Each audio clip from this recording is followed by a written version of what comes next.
going on YouTube?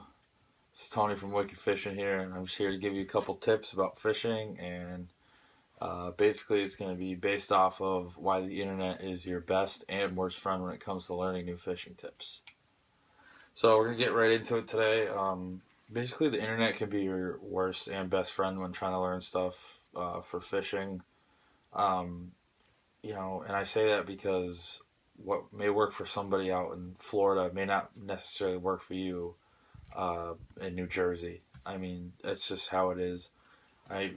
People recommend reels and poles and everything like that. That stuff is perfectly fine to hear reviews off of and everything like that. But when it comes to choosing baits, you got to experiment for yourself, and I mean that in the most sincere way, because that is probably the most expensive part about fishing.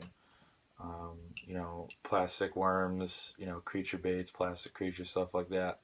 Once you start buying, 3 or 4 packs of them, you're starting to get up in, the 30s and 40s, 50s of dollars. It depends what brand and everything, but that's just, how it is. And I mean, if it's fishing is your passion, I mean, go by all means, go out and buy everything you can for it. But if you're on a tight budget and you're just trying to catch some fish, it can be kind of tedious to go through, 5 or 6 different colors or sizes or different types of plastic worms to figure out which one's going to work. And, where one worm may work in one spot, it may not work in the next. I know Joey loves to use the red Gary Yamamoto Yamasenkos at our spot in Holyoke, Massachusetts.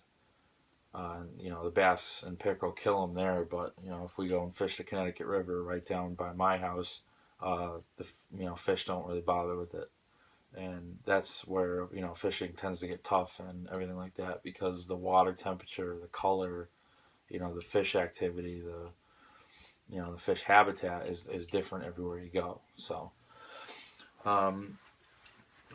basically that's it for how the internet can be your best and worst friend, because it can give you a lot of good information about technique and good reviews on poles, reels, fishing lines, stuff like that. But like I said, it's do it at your own risk, and just because someone has a lot of success with something doesn't necessarily mean you will.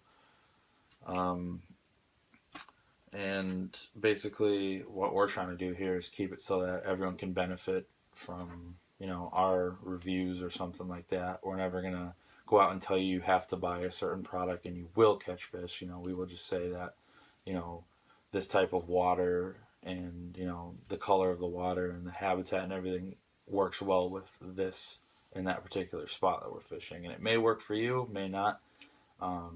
It's a lot of hit and miss here, but we're going to do our best to stay true to you guys and not make you have to run around looking for good stuff. So this is Tony from Wicked Fishing, and I hope I helped you out today. Thanks.